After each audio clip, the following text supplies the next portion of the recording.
You got Dak saying it's an absolute must. I think it's vital. I think it must be done. And then it's obvious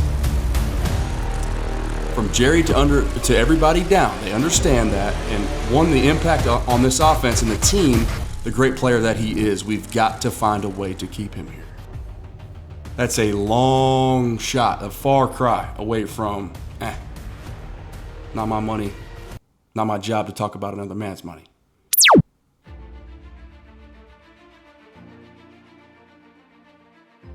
George Pickens has absolutely no incentive to rush his extension. Okay, and this is why you come here. Okay, we have discussions like this, the sports below the surface truth for the true fan. That's of course you guys, where the number one objective always is to creatively convey the truth for you. George Pickens is expected to be franchise tagged by the Dallas Cowboys. Should not come as a surprise to anyone. What was a surprise to me that last night's live show was actually me talking through what sounded like a toaster at best for the first 20 minutes because I was on such a rant. I was so dialed in, tunnel vision, flow state on this conversation here that I didn't check the chat to see them telling me, hey, something's wrong with your audio. So first 20 minutes of last night's show, definitely not the best version of me, but that's okay. We are running it back here. What I want to do is kind of unpack the meat and potatoes from the first 20 minutes of yesterday, and then I'll attach and just cut straight to the back half of the show because I do think it was still an important show for a lot of different reasons, okay? And I hope that you take something away from it. So, George Pickens, $28 million is the franchise tag, okay? February 17th, which is next Tuesday, is the date that the Cowboys would officially be able to make that designation on him, okay? So there's between February 17th and March 3rd, that's when teams can place their tag or transition franchise or transition tag designations on players that they see fit, okay? They have all the way up until July 15th, though. This is the key. This is the kicker. This is what I want people to understand.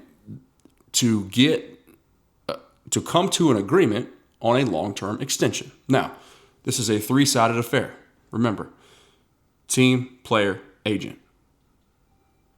Three sides. All best in the world at what they do. All very powerful. All have a bit of an ego, and that's the problem. That's what the issues that we ran into with Micah, right? What this signals to me is it's the confirmation of everything that we've been unpacking here, okay? The Joneses are doing things a little bit differently, right? They're announcing this. It's really not totally uncommon, but it's just a good sign of what we know to be true about George Pickens, who's, once again, from the earlier live stream today, discussing the difference between pay cuts and restructures. His money has nothing to do with CeeDee Lamb. All right, but we know that George Pickens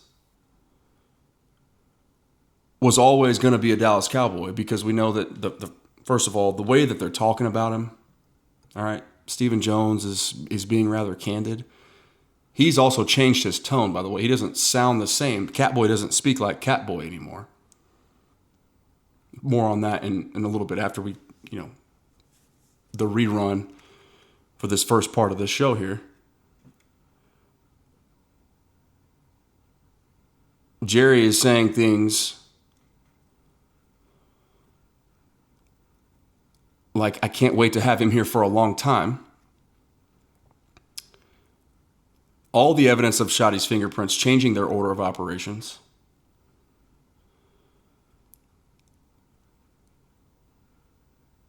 But then you've got the players, and this is the real key here. This is what I want people to hear.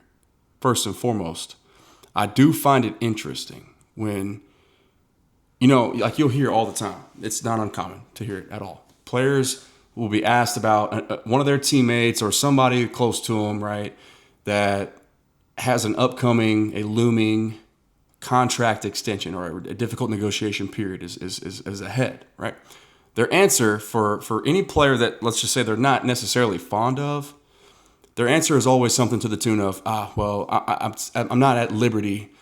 It's not my right. It's not my job. It's not my place to discuss another man's money.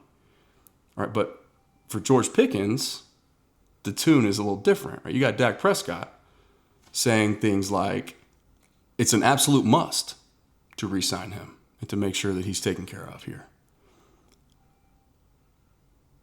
This is from Tommy Yarsh, DallasCowboys.com, by the way.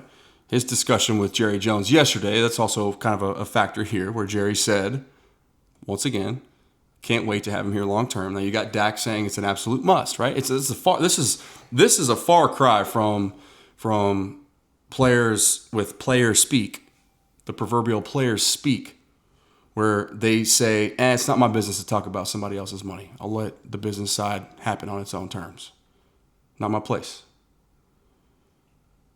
But you got Dak saying, it's an absolute must. I think it's vital. I think it must be done. And then it's obvious from Jerry to everybody down. They understand that. And the impact on this offense and the team, the great player that he is, we've got to find a way to keep him here.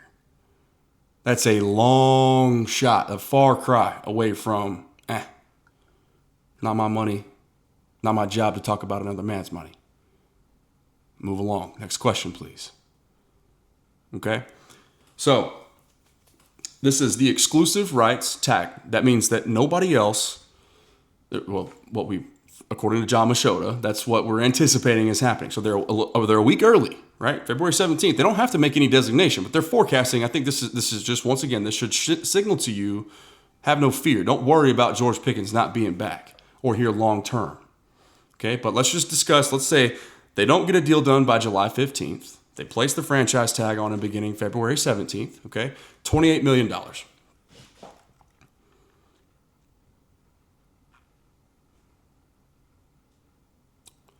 But to anyone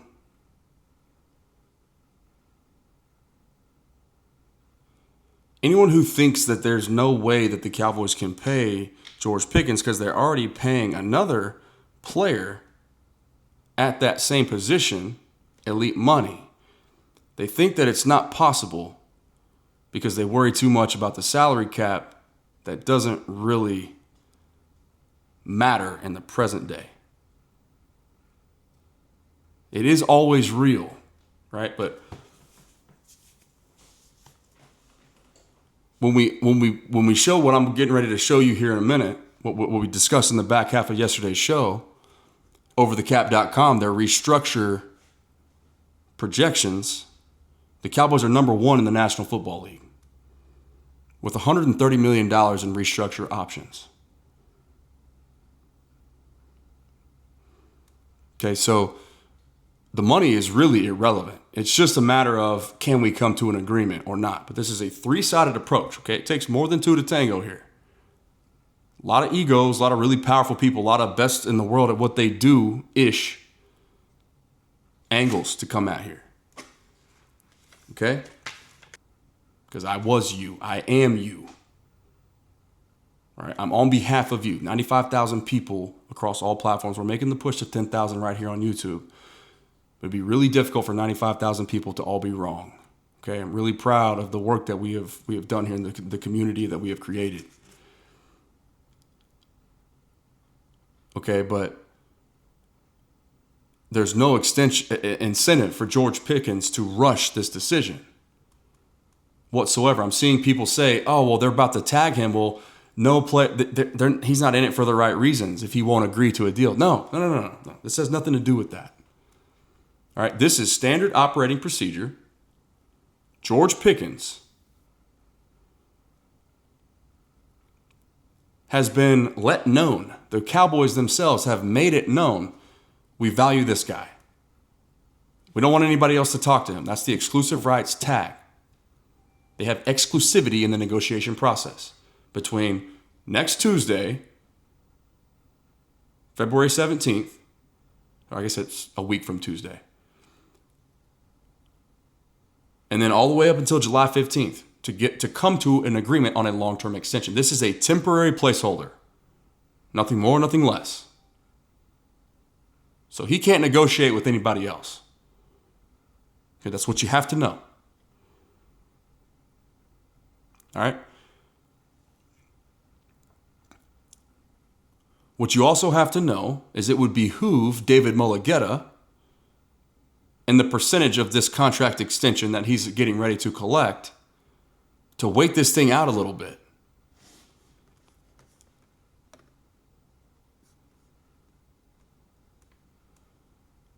Because Nico Collins and Puka Nacua also are due for contract extensions. So you don't really want to be first of those three at the table for the extension, because the next guy's just going to, his number is going to be a little bit higher. His guarantee is going to be a little bit higher. And then the next guy, his guarantee is going to be a little bit higher than that one. So it would behoove David Mulugeta to wait this thing out a little bit.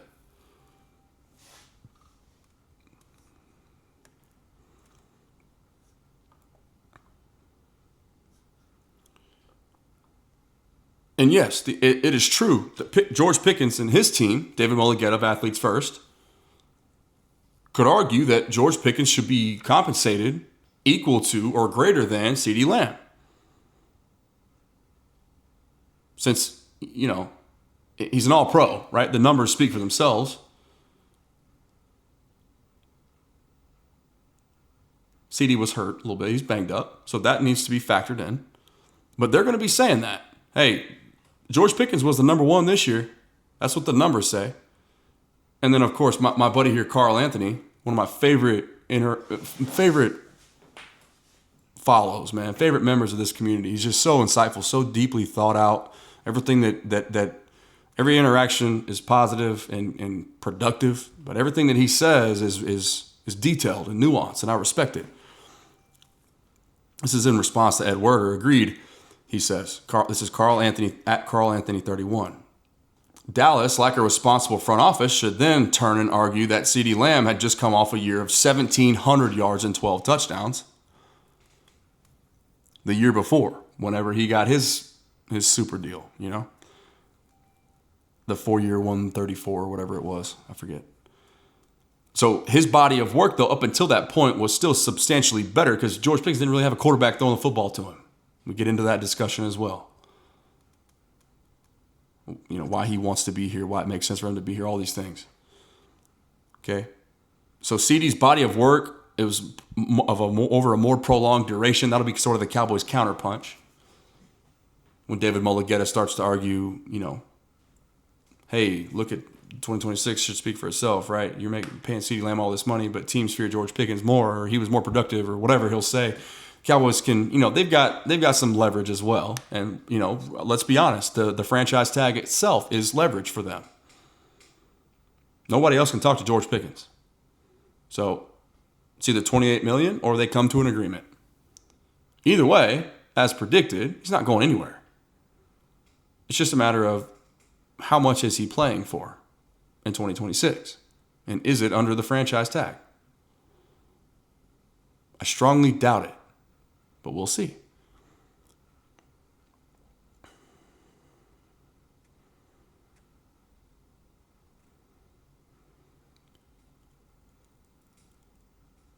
But Carl Anthony goes on to make an even further astute point, right? This is how negotiations work, y'all. I'm just telling you right now. The Joneses better argue the most important aspect of this, which is that they can tag him at $29 million approximately this year, $28 million. Okay, the average of the top 5 highest paid receivers in the league. That's that number. That's where the $28 million a year comes from. Okay.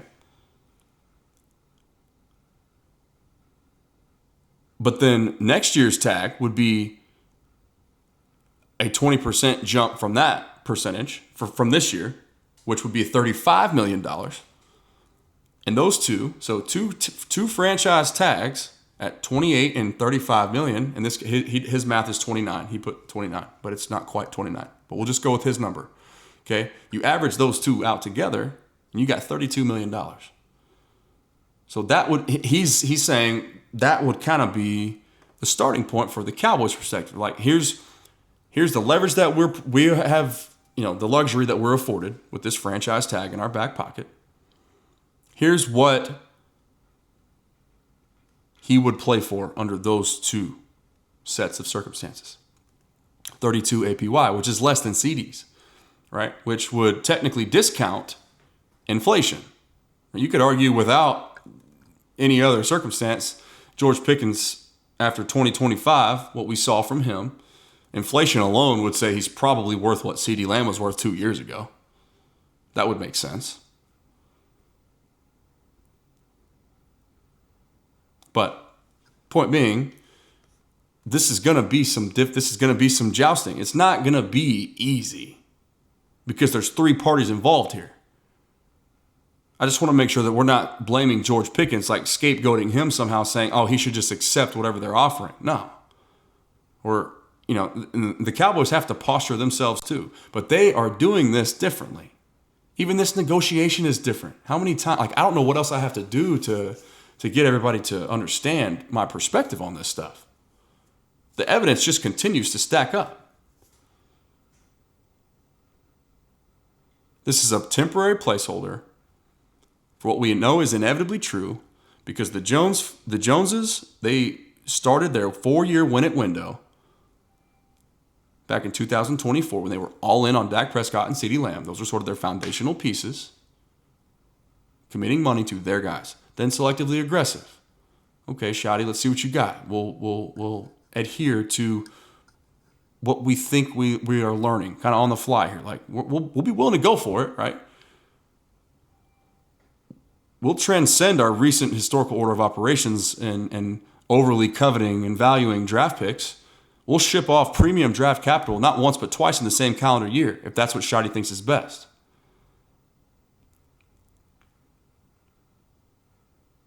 But the way that they're talking about George Pickens, Stephen Jones had no business letting us into his conversation with Christian Parker and others that were a part of those defensive coordinator interviews.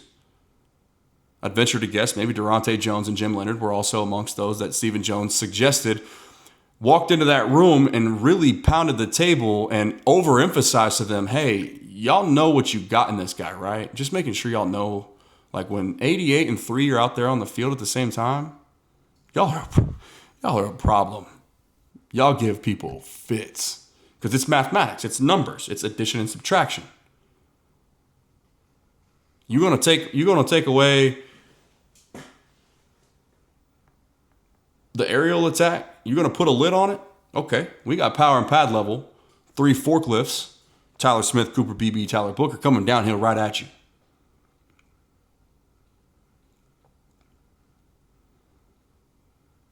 And then God forbid what happens to you if you elect to load the box and ISO at least one, maybe both, if you're Brian Flores one of these days. ISOs on an island. Nobody wants that smoke, man. Nobody. You got 2 all-pros.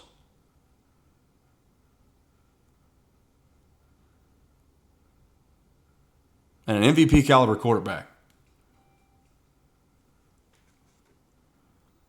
So this is expected. This is standard operating procedure. This is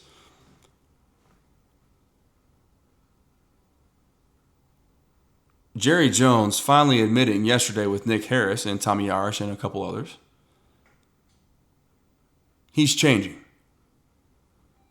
We here, of course, know that Shotty is the one influencing that change and has been ever since his inception or his takeover with this new regime when he was hired a year ago. But all of these things continue to crescendo. These next 3 years towards the win-it window. When they started the all-in process back in 2024, when they gave Dak Prescott the money that they did, and then paired it with CeeDee Lamb. Obviously, CeeDee was first, but they knew they weren't giving CeeDee money, like we said in real time there. They ain't giving CeeDee money if they don't have Dak locked up. That deal's coming. Just wait, give it a couple days, and then sure enough, there it was. But I digress. The win-it window, guys, is upon us. I know what their recent historical order of operations say. I know about the catboy terminology. I know that Jerry Jones has sort of been a liar, been a master manipulator. Okay, but there's a direct correlation towards 2020 when the first time ever the salary cap took a dip. The Cowboys went ultra conservative, even more so than they already sort of had been.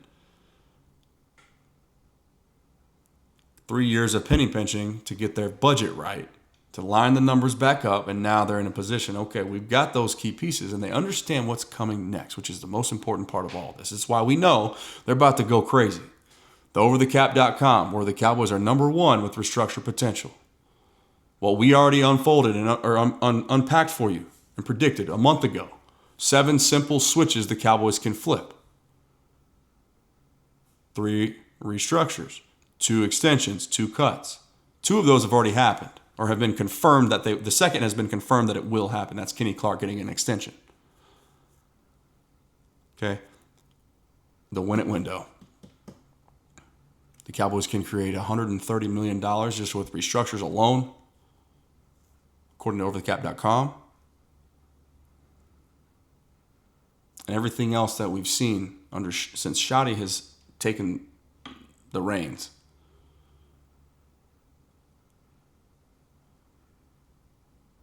All this evidence continues to stack. Stephen Jones had no business telling us what Christian Parker said about George Pickens, but he did it anyway because he's excited about what's about to happen. Jerry Jones told you he can't wait to have George Pickens here for a very long time.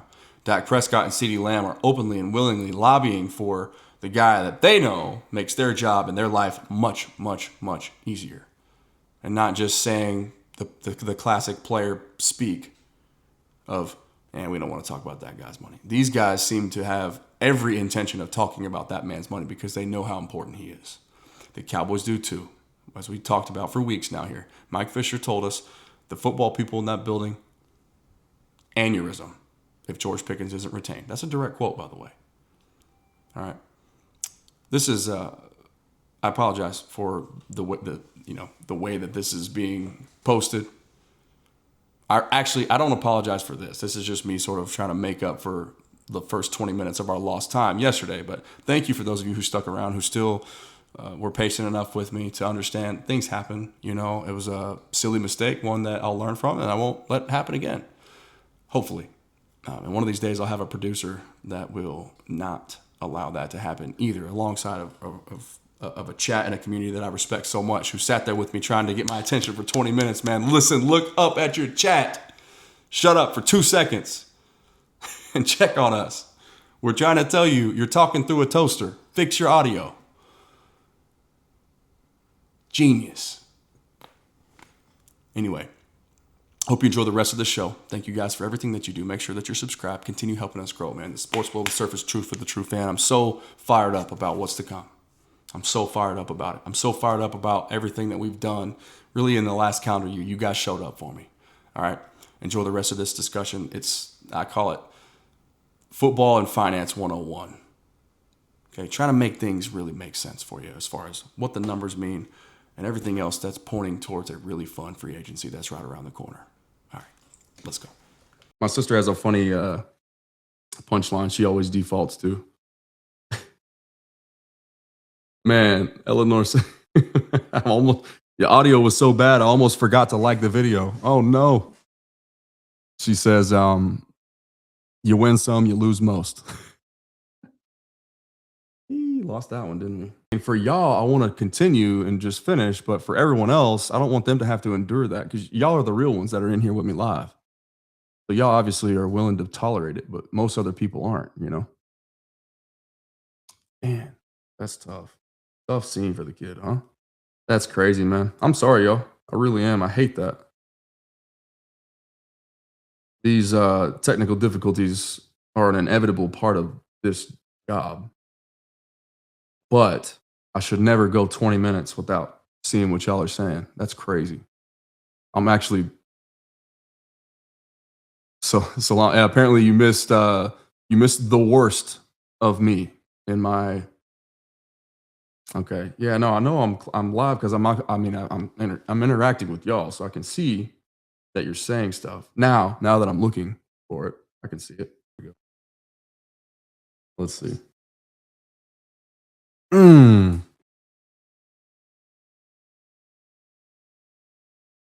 That sounds like I'm talking through a toaster, y'all. That's crazy. All right. Okay, where were we? You know what? Let me do one more thing real quick. I'm gonna go check the baby monitor while we're at a stopping point, clearly. I'll be right back.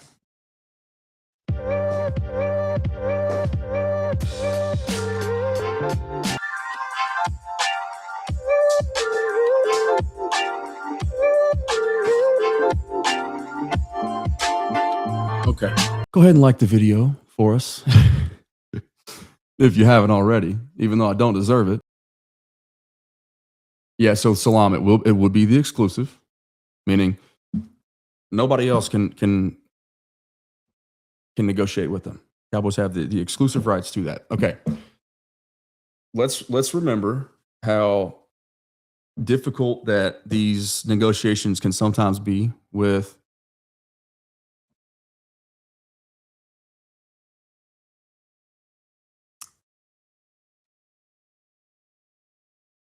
it's not a two-sided affair, right? It's not two to tango in this instance. It's three.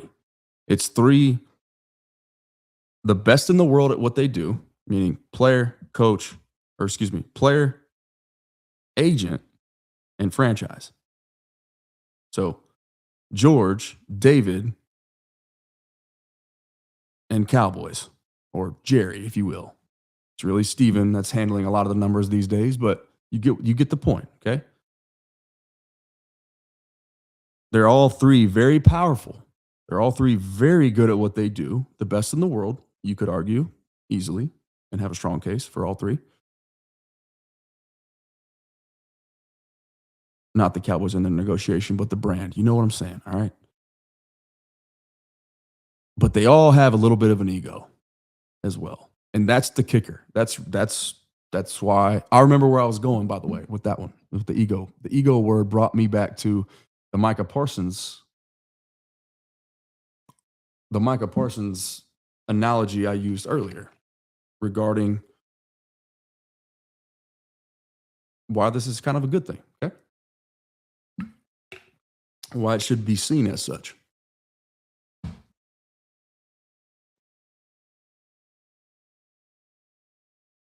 So $28 million fully guaranteed would be the salary cap reflection in George Pickens's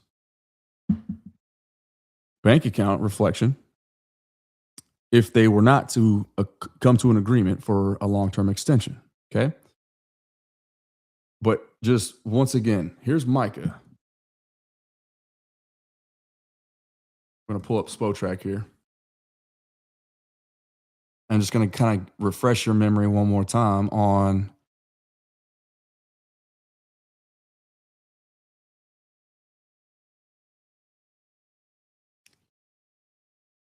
this little number right down here. Y'all see at the bottom of my screen where those orange boxes are, the void year boxes, right? They look directly above that, and you'll see this figure right here. $73 million cap hit in 2029.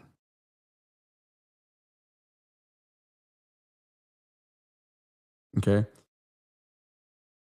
Does anyone here actually think that Micah Parsons will play on that $73 million cap hit figure? No. Okay, so this is just simply reemphasizing what we mean when we so frequently on this platform say things like cap hell is a myth. Why we so frequently dispel those who say you can't possibly pay George Pickens because you've already paid CD. This is where we bridge that. This is where that connection comes in. Okay, I'm trying to lay this out as clearly as I possibly can. Okay.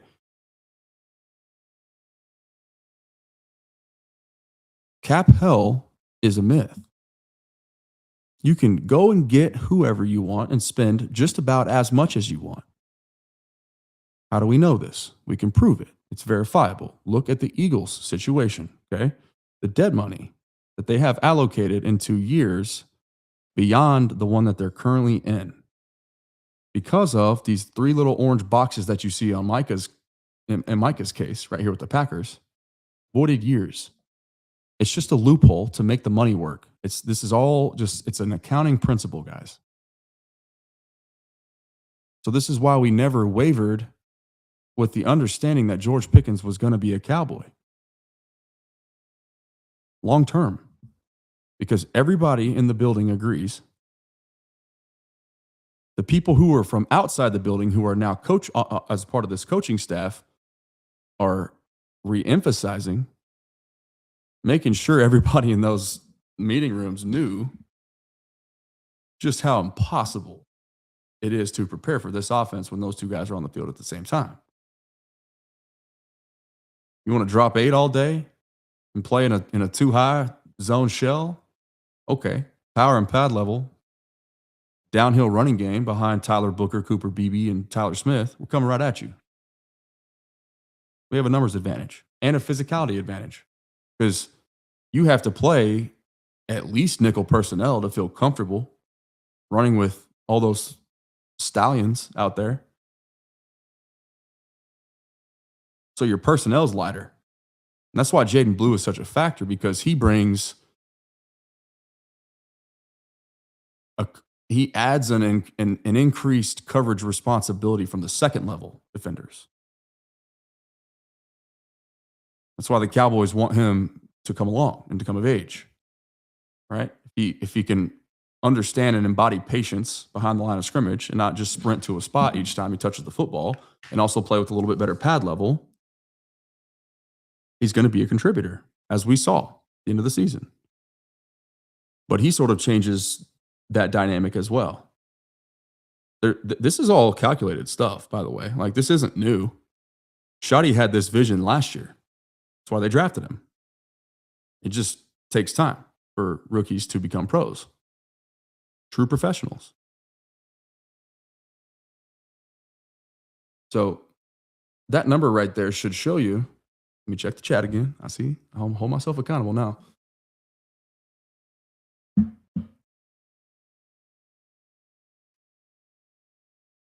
Old school football. Yeah, that's right, Alpha. I mean, let's be honest, right? That was part of, y'all remember, some of y'all remember. I know Sadiqa does. I know a few of you other people in here do. I know Salam probably does. That's what led us down, like, to the conclusion, even though we were really, we were kind of on an island with Vach and with Lou.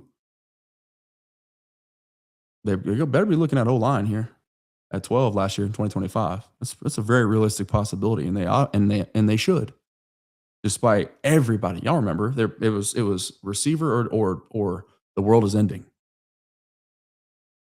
We offered a slightly different perspective, and this is exactly why, for that comment right there, old school football. Because that's the modern counter to the defense that we just talked about. Okay? Like, more heavy personnel, more condensed formations, more downhill rushing attack. So I don't want to belabor that point. You guys understand that. This money,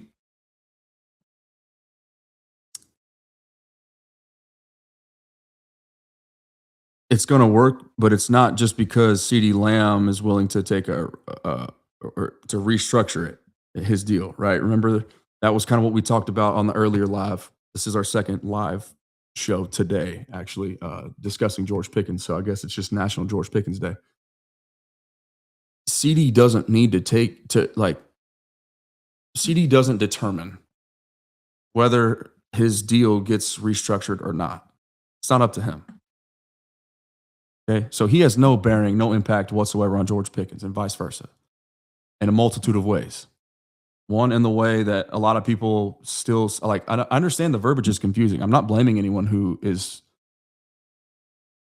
has trouble really wrapping your mind around what a restructure is. It's just it's built into the contract while it's being negotiated. It's an understood element of roster or of contracts of this size, of this significance.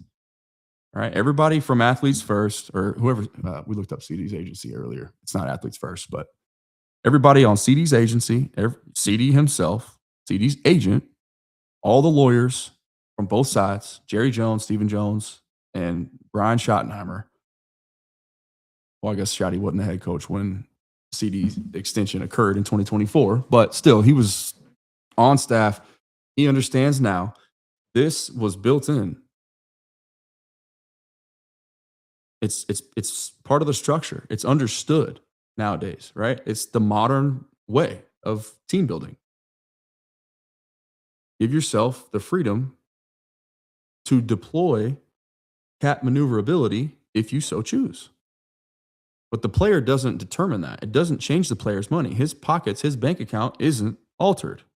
It changes the timing of when some of those guarantees hit his bank, but ultimately the money doesn't change.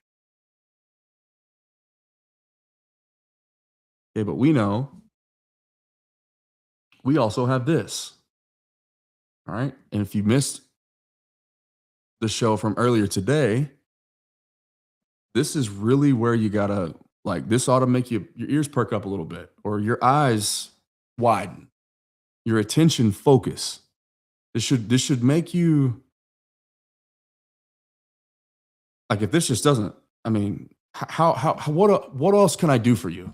What else can I do? Seriously, you guys tell me, what can I do if you're out there and you're skeptical about the things that I've been saying about what's going to happen for months now, by the way, free agency, bro, this is going to get crazy. All the reasons as to why. Shotty's influence, the things that are different, the master list, right? The way that Stephen Jones talks, the way that Jerry Jones is just kind of behind the scenes hiding. Mr. Headline in the offseason. He's having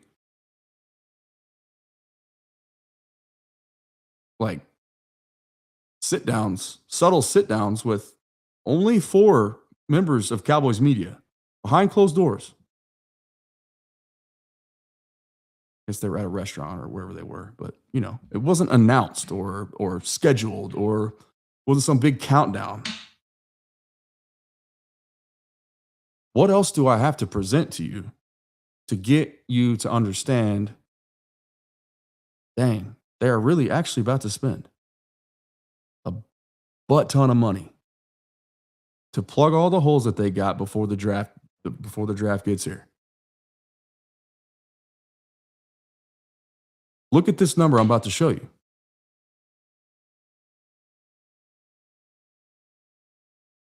Overthecap.com, restructure potential. Simple restructure. What does that number say? Who's at the top? So let me just show you that I'm not filtering this or doctoring it or, whatever. I'll show you. Just give me a second. Watch this. All right. So let me make sure y'all can see this. Yes, you can. Okay. Overthecap.com. All right. Watch this. Click effective cap space. You see where my cursor's at? Right here where it's highlighted? Click that. The Titans come to the top because that's this column. All right. But the simple restructure column, just one column over to the right, you click that one, watch who jumps to the top.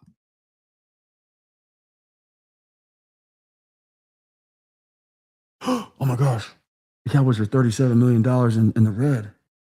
What are they ever going to do? How can they ever pay George Pickens and still be aggressive in free agency? How can they possibly pay 2 receivers really elite money? How in the world? There's no way. It's just not possible. Oh my God.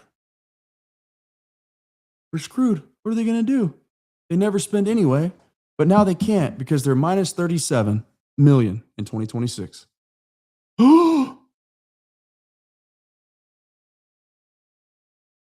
It's impossible, Lando.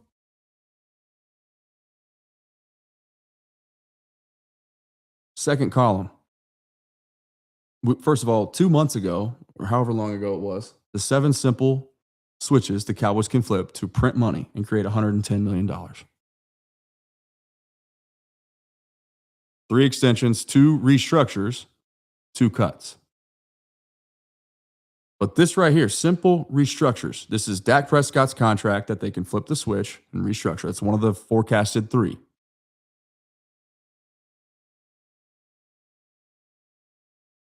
CeeDee Lamb is another. Restructure. Once again, not his decision, has no bearing on his money or George Pickens. They're not related. I understand he said he'd be willing to take a pay cut to keep him if that's what it took, but it's not going to take that. Because void years exist. Okay, cap hell is a myth.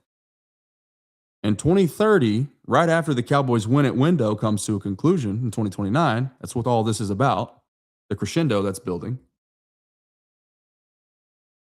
That new TV money comes in.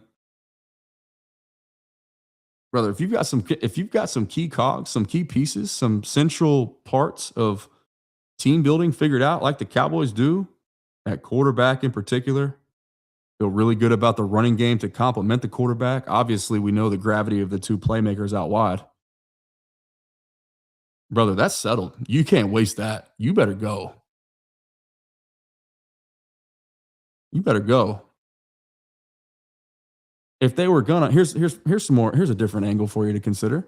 Okay, if they were gonna be complacent and content and bargain bin shop and all this stuff, like a lot of people are just, and they have every right to be, by the way, they are conditioned to think that that's the way that they're going to operate. But I've been trying to tell you, listen, man, sticking and moving a little differently around here, and that's Shoddy's influence for you. Okay, but wouldn't they have sat on those picks that everybody said keep the picks around the halfway point last year, the trade deadline, when the Cowboys were 3-5 or I guess 3-5-1, and already one of the worst defenses in NFL history on a per game, per play basis? Too far gone. That's what y'all told me. I was crazy. My comment section should be hung up in the Louvre, man. I'm doing everything I can to try to understand why anybody would suggest. You already know the win it window was open when all in on Dak and CeeDee back in 2024. Selectively aggressive, trying to evaluate Shoddy and start to slowly but surely go out and do things a little differently as far as team building goes, like trading significant draft capital not once but twice in the same calendar year. 3rd round pick for George Pickens, 2nd round pick for Quentin Williams.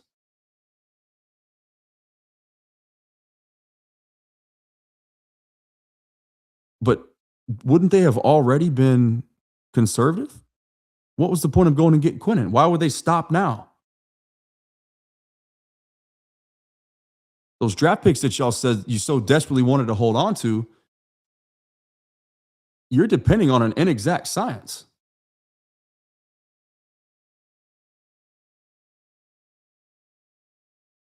To say, no, hold the picks is to suggest that you can predict the future.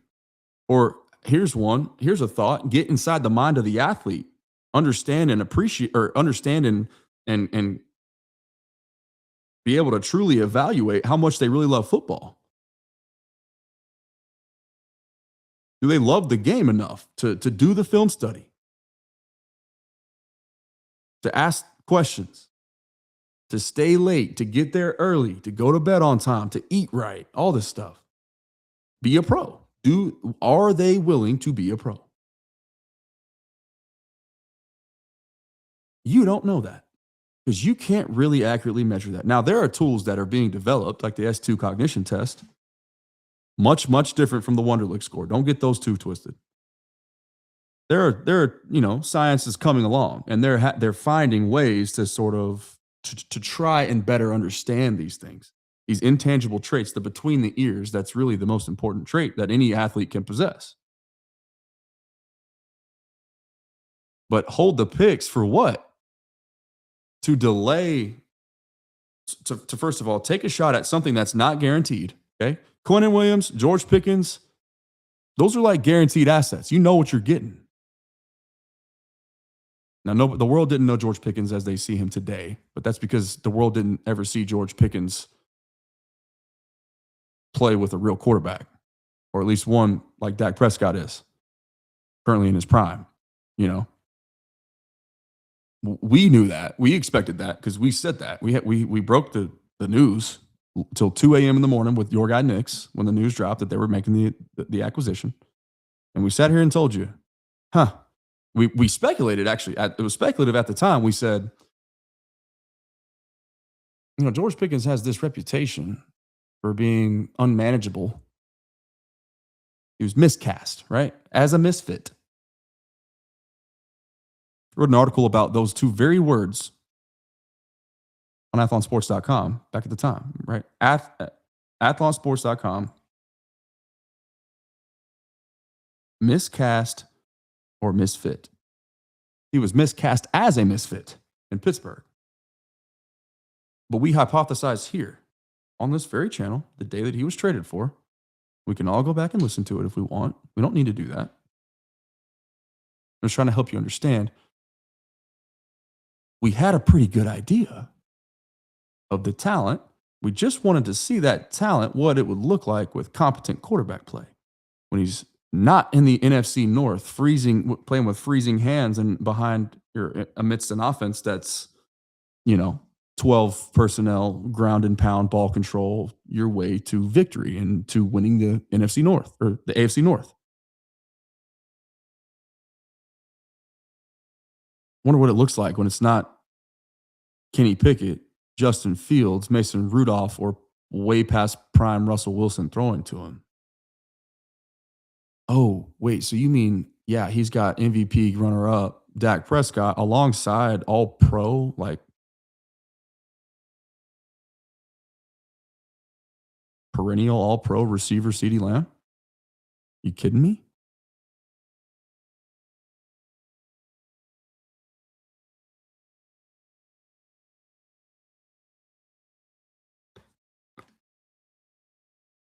Anyway, simple restructures can create up to $130 million. It's three simple switches, really. It's Dak, CD, and I guess maybe Tyler Smith, like we unpacked a few weeks back or a month or so back, however long ago it was. Where all it is the team essentially saying, okay, we feel good about you being in our long-term plans. You're obviously under a contract extension. We've given ourselves this flexibility, this maneuverability. We're just going to say, and I'll go back to the Micah Parsons example just to help you contextualize, okay? $73 million, okay? Entering that year, that 2029 year, let's just say Micah ages gracefully and they do envision him playing well into his, let's say, age 32 season in 2031. So what they're going to do to make this money fit is they're just going to sprinkle a handful of millions over here into 2030 to this first little line.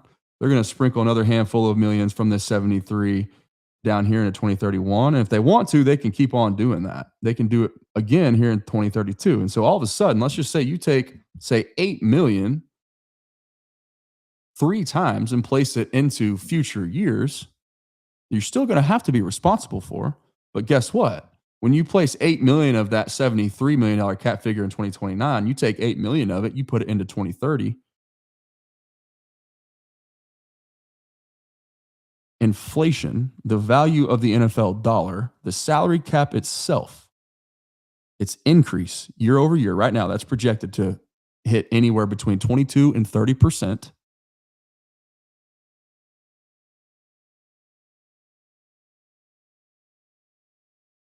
That's going to more than take care of any of that money that you defer into the future, right? That $8 million is nothing when the NFL salary cap jumps $70 million in one offseason.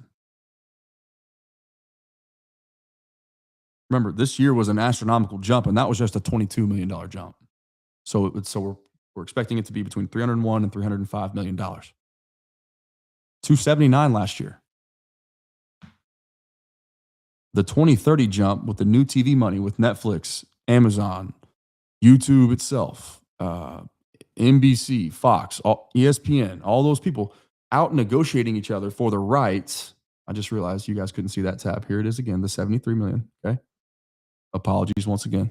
All those things, those mega companies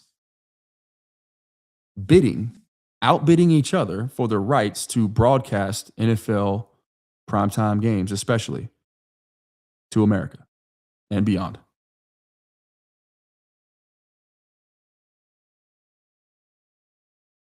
Once again, only 1 year in the salary cap era has the salary cap itself dipped year over year. 2010, it's like stopped altogether. But there was 1 year that it dipped. It went down year over year. And that was, of course, right after COVID. 2021, the revenues went way south for everybody because fans weren't in the stands, right? And just think about for a second. Let me stop sharing this so y'all can see me better when I say it.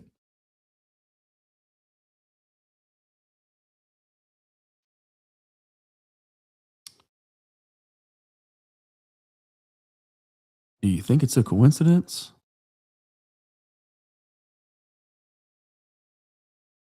that really when we saw the Cowboys take their, even for them, conservative to a whole new level?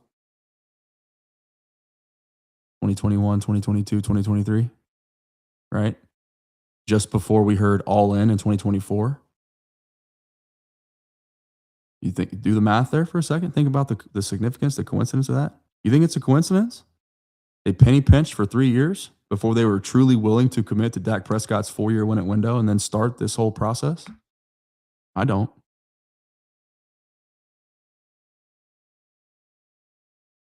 It was all calculated. 2021, ain't spending, ain't paying a premium on players on outside free agent assets. Ain't doing it. Pocket pinch. Makes you really think about, once again, speculative, our take, but bringing Zeke Elliott back after his 1 year stint with the New England Patriots. Every single 21 Elliott jersey in the world, you can almost bet, went and doubled down on that jersey. That number 15 Elliott, and had that one hanging right next to the other one in their closet.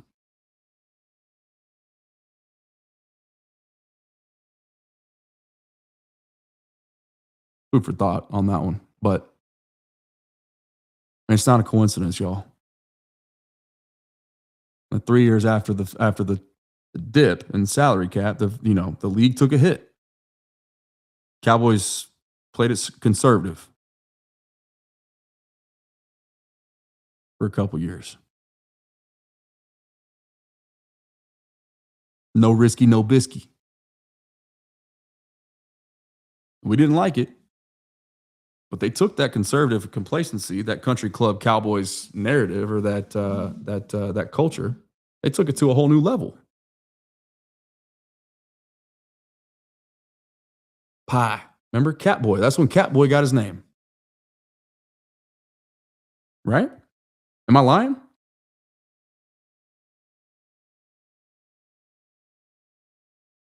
Okay, here we go. Here's a cool one.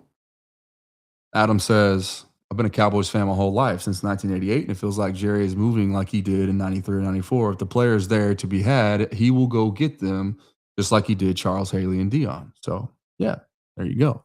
Whose influence is that, though? Right? Can't forget Shoddy in this equation. Yes, that is kind of what's happening, but as we know now and have for some time, Jerry's more so on the business side. He's kind of stays out of the way on the football side. Like, he's going to obviously stir everything up. He's going to try to make headlines. That's always in his nature. He's a salesman. He's a businessman. But he ain't scouting players. He ain't, he's not building draft boards. He's not balancing spreadsheets and their salary cap situation and all that stuff. He's not doing that stuff, y'all. He's trying to get the Cowboys to go to play in Brazil. That's what he's doing.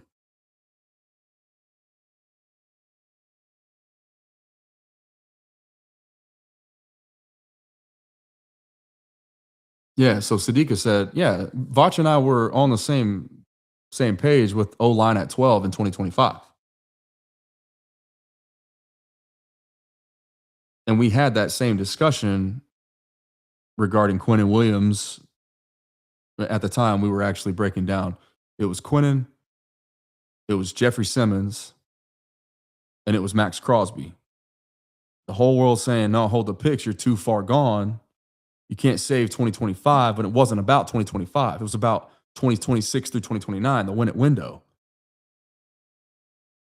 Taking a guaranteed asset, something that you know, a championship caliber piece. You don't have to develop it. You don't have to hope for it. You don't have to fire from the hip like this. Over coveting draft picks and overestimating your ability to draft appropriately and then develop accordingly. Eliminate all that guesswork because you can't measure what's in here. That's the most important thing. You can't do it. So stop depending so much on that. You have to spend in free agency. Before you bank on 10, 12 darts. 10 rookies don't make the freaking roster in the first place. And if they do, you got even bigger problems than you had last year. Asking Shamar James, a rookie 4th-round draft pick, to come in and be Batman for you. You're in a world of hurt, man. It takes time to become a pro. Ask Jade on Blue.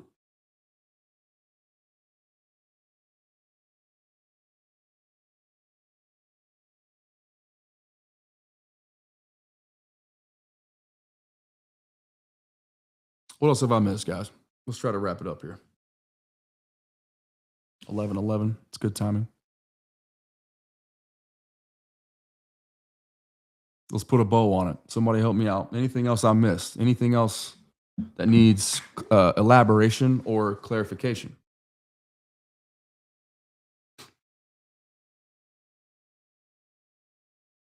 Thank you, Sadiqa. And by the way, you can, for those who are interested,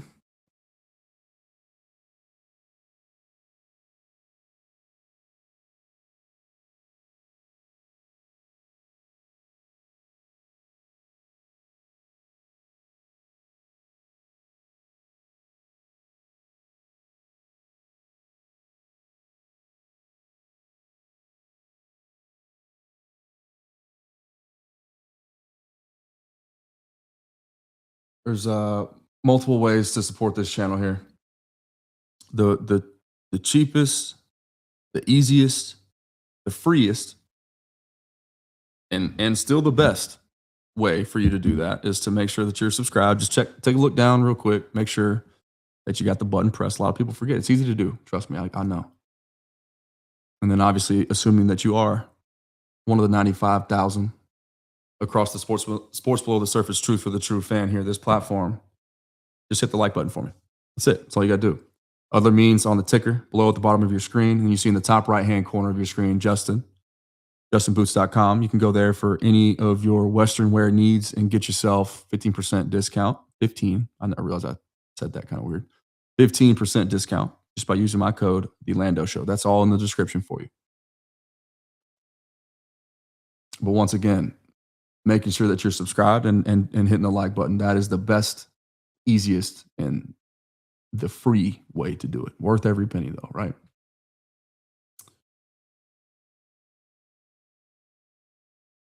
Anything else I missed? We sure before we get up out of here? Going once, going thrice. Like, subscribe, and share. There we go. Appreciate you, Sadiqa. Yeah!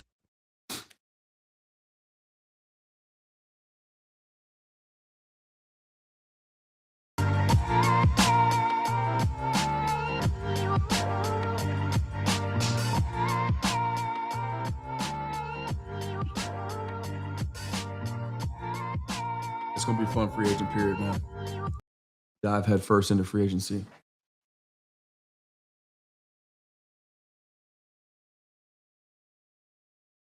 We're going to sign off. I need to go check on something. I just heard. All right. Remember, prayer changes things, guys. I love you. Enjoy the Super Bowl tomorrow. And remember that the war is already won. Talk to y'all soon.